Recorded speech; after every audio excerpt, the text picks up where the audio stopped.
Because of the deep valley and the high altitude, the rumble of thunder over Copa Grande reverberates off the mountains and resonates deep into the earth. It's a gray Monday and the rain begins to fall in delicate little droplets. Copa sits at a little above 10,000 feet in the Peruvian Andes. The 500 or so hardy people living in this small farming village are happy to see the rain. It's the beginning of the rainy season, and the precipitation is the lifeblood of their crops of potatoes, wheat, corn, and beans. La lluvia de acá más 10 años atrás ha sido un poco más extenso, ¿no? Ha llovido más.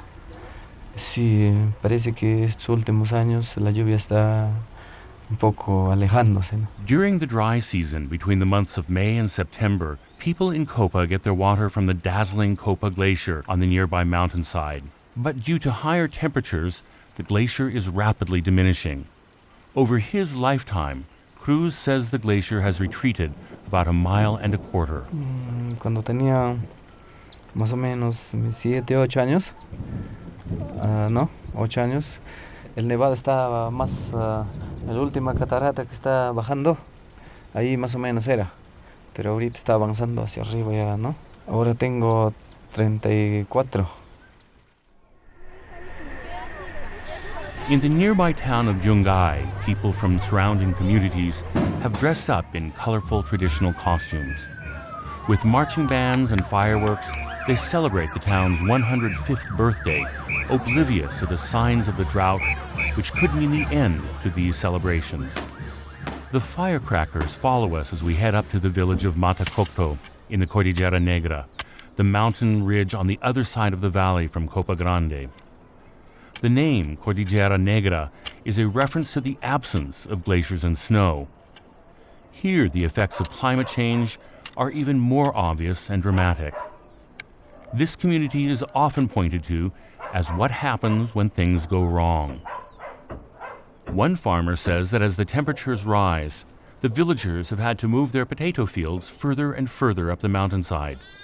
The native potato varieties would never grow down below. Si nosotros lo sembraríamos aquí, la papa nativa no prosperaría, no produciría en realidad de las cosas, ¿no?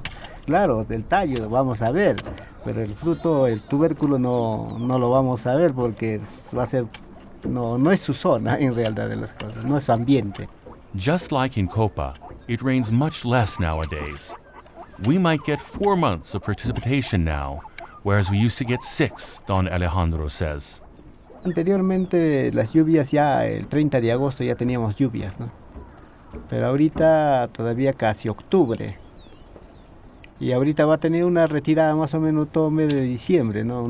Perjudica, ¿no? O sea que erosionan el suelo, los cultivos lo comienzan a maltratar, ¿cómo se llama? Le hacen zanjas, se lo llevan los cultivos y es un deslizamiento de tierra, todo. O sea, es un lavado en realidad de las cosas, ¿no? Many of the farmers don't necessarily know why the climate is changing, says Alcide Villela Chavez from the group Soluciones Prácticas, the Peruvian branch of the British NGO Practical Actions. Families have lived here for a millennia, sharing the stories of their forefathers. They might not know the reason, but they have certainly seen the signs of a changed climate. No son conscientes de la causa, pero ellos han estado viviendo miles de años en torno a la variabilidad climática. Es decir, siempre han habido sequías, heladas, inundaciones, solo que ahora son más seguidas y más intensas.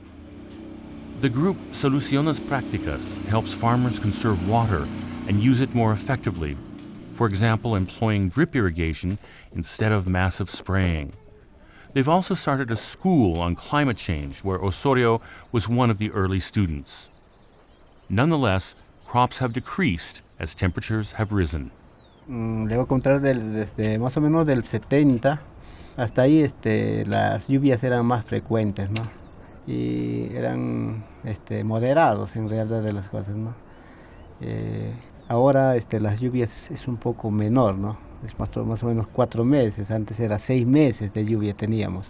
La calor ha aumentado, ha estado para que pueda, ¿cómo se llama?, controlar. Y ahora pues ya no tenemos los controladores y ya. And it isn't as if there isn't a lot of water The Rio Santa behind me runs strong and deep. There's a lot of water there. The problem is that the water here on the valley has to get all the way up there to the top of the mountain. There are farms all the way up at the top. This is where 70% of all the world's tropical glaciers can be found. According to some experts, in the last 20 years, they have retreated by almost a quarter. According to a recent study, Peru is number 3 on a list of countries most vulnerable to climate change. El Perú está sintiendo de manera creciente los efectos del cambio climático. En primer lugar, está el derretimiento de los glaciares, que han bajado en 22% en los últimos años, y el Perú es un país con muchos glaciares y la provisión de agua en el país tiene que ver con los glaciares, entonces estos están desapareciendo. The signs of climate change are visible not only in the Andes. After 3 hours on a spine-crunching dirt road, we're deep in the Amazon jungle. In a long, slim balsa, we're crossing the Marañón River to Yamayacat to meet with local native Awajún Indian leaders. The red, white, and black of Simón Luipe Bejusa's headgear represents his tribe's fight for independence and their struggle for peace.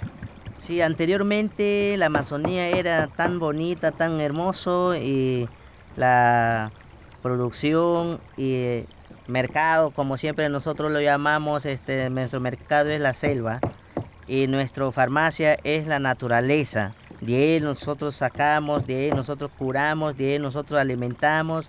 El tiempo va cambiando, a veces en tala ilegal y a veces a entrar a empresas. Entonces ya está contaminando. Yamayacat is hot. It's close to 100 degrees here, and the humidity by the riverbank is very high.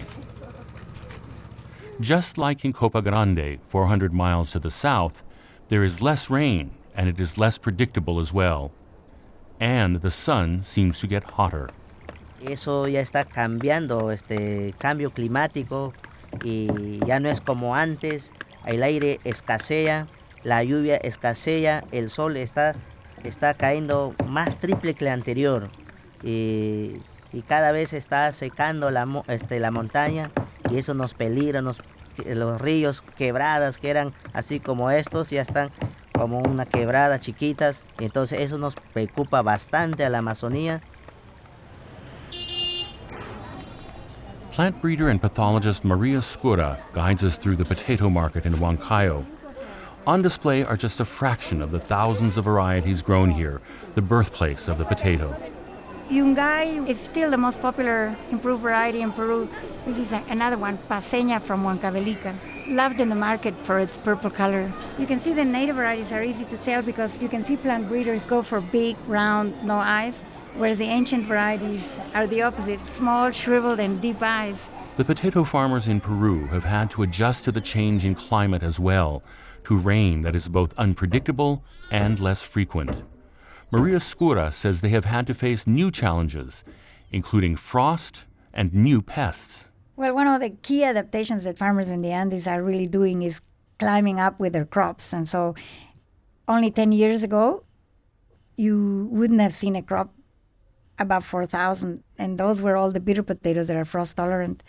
And the top potatoes would have been at 3,900. And now it's very common to find crops at 4,200. Growing potatoes above 13,000 feet was unheard of. They can't go much further up because there's a practical limit to how high the farmers can work. As the globe heats up, people move up with their crops until the edge of what used to be highland pastures, not agriculture, and they will have nowhere to go after reaching that top line.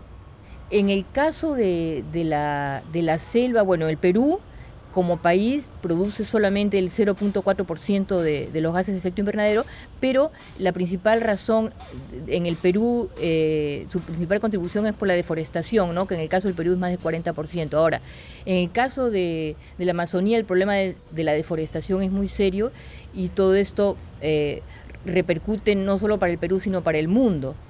The Peruvian government has adopted a very ambitious plan to fight climate change. Their goal is to lower emissions by 47% by 2020 and to stop net deforestation of the Amazon entirely in just 10 years. Many in the government believe these ambitious goals can be met. The reduction has to be very aggressive and very important in the first 20 years. Otherwise, we will have a very serious situation and a very high cost of adaptation in the long term. So it's better for everybody, developed and developing countries, to have a very bold and ambitious goal of reduction in the next step up until 2020. Lo principal que nos preocupa a nosotros como movimiento ciudadano es la coherencia que hay entre lo que podemos leer en una política ambiental con la cual en muchos lineamientos estamos de acuerdo y lo que ocurre en la política económica, la política de inversiones, donde no se toma en cuenta la dimensión ambiental. In Copa Grande, just like many other farmers in the village, Marcelino Cruz needs extra income to be able to support his family. Moving somewhere else is not an alternative, he says. They probably don't have water there either. But he doubts that his own 2 children will be able to stay in Copa Grande. Nosotros pensamos, ¿no? No que nuestros hijos que sean diferentes que nosotros. No sean como nosotros, ya pues que agricultores, porque en agricultura ya no se puede vivir, ¿no?